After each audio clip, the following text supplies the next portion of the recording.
Hello everyone, and welcome back to our Self-Help Skill Hub. I want to start with a brief land acknowledgement and say that with gratitude, we acknowledge that the land for a safer space meets on is on the traditional territory of many nations, including the Mississaugas of the Credit, the Anishinaabeg, the Chippewa, the Haudenosaunee, and the Wendat peoples, and is now home to many diverse First Nations, Inuit, and Métis peoples. We also acknowledge that Toronto is covered by Treaty 13 with the Mississaugas of the Credit, and that we are all treaty people. And we are grateful to be working and to be living on this land, and therefore, as guests here, we have a responsibility to take care of it. Okay, so welcome again to our Skill Hub. Again, my name is Kristen, and I am a fourth-year social work student studying at Ryerson University, and I'm working toward my Bachelor's of Social Work degree, and I am a placement student here with For a Safer Space. So today for our skill, we're going to be talking about the best possible self-visualization. We'll talk a little bit about what visualization is first, and then we'll go into what it is to visualize your best possible self. So what is visualization? Visualization is essentially using your imagination to create a mental image or a scene. It typically has a time and place, but not always. And it involves reflecting on feelings and emotions, as well as your body sensations. And environment is typically an important aspect to visualization. Visualization is usually used for relaxation, such as during meditation, but it can also be used as a form of goal setting or you're mentally preparing yourself for the future, which is where we're going to gear toward today.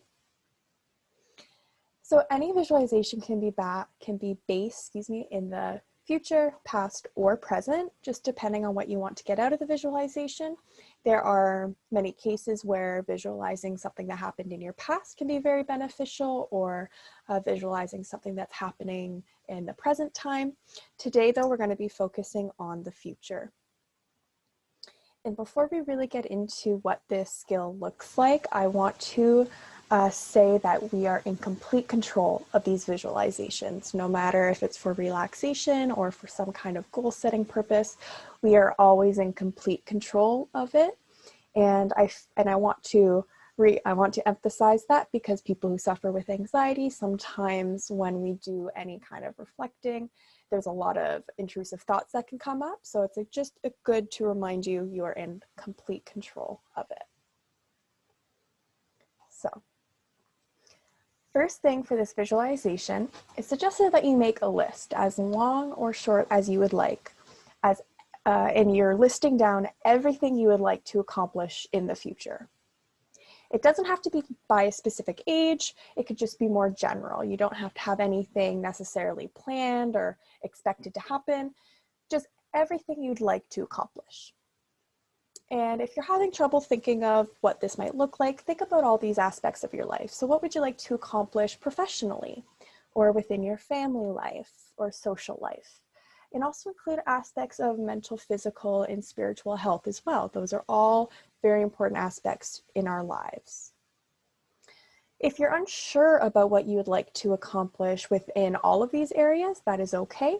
Only touch on the areas of your life that you either do know what you want to accomplish or that matter most to you right now, or that you'd even like to improve on, so to speak. So once you have your list of all the aspects of your life, it's suggested that you find a comfortable position to actually do the visualization in. So lay down in your bed or sit in a comfortable chair, and it's suggested to close your eyes to really focus on the visualization, but that is optional, whatever you are comfortable with. And if it does help, start taking some deep breaths to clear your mind. As mentioned, if we're struggling with some anxiety, sometimes sitting down and being still can be very difficult. So it's important to take those deep breaths to help self-calm and soothe before the visualization starts.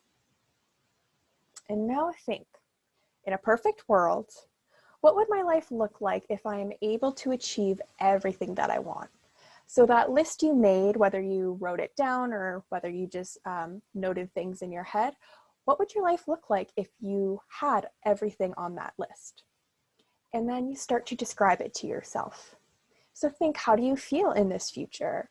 What's going on around you? Who's there around you? Or you could even think of who's not there around you, which could be equally as helpful. Think about what you're doing in that moment. Do you visualize yourself cooking, for example, or do you envision yourself on a trip somewhere? And is there a particular time that you're thinking about? Even if we don't have an age in mind by the time we want to achieve everything on that list, sometimes it's interesting to think when we do the visualization, what age you are in that visualization. So really, these questions that you are using to describe it to yourself is just allowing you to really reflect on it and to keep your focus in on that visualization and really think about the things that you want to get out of it. But there are also some additions to this exercise or some alternatives if those other questions aren't as thought-provoking. You could take it a step further and say, what would a day in this future look like? So if you accomplished everything on that list and you were in the future, what would your day look like, starting from the moment you woke up in the morning? And as is taking it even a step further than that, you could even ask yourself, if your future self could tell you something, what would it be? So within this visualization, if that version of yourself could tell your present self something, what would it be? And it is okay if you don't have all the answers to all these questions. It's just something to get you started and something to reflect on. And you could sit with this vision of yourself for as long as you would like and describe it to yourself in many different ways and go through all the questions, for example. It's important to try to keep your focus while doing this exercise, of course. And of course, it's most effective when there's limited distractions. And continuing to deep breathe during the visualization can help keep you relaxed. Again, if you're suffering from some anxiety thinking about the future. Here's the important part. Allow yourself to be excited about the future. Thinking about the future can be incredibly intimidating for some. But again, we are in complete control of this version of our future. So if you could construct your own future without any fear or intimidation, what would it look like? And really use this as an opportunity to think about everything you want in life. And again, it's okay if you don't know, but it's very exciting to kind of think about the opportunities that are in the future.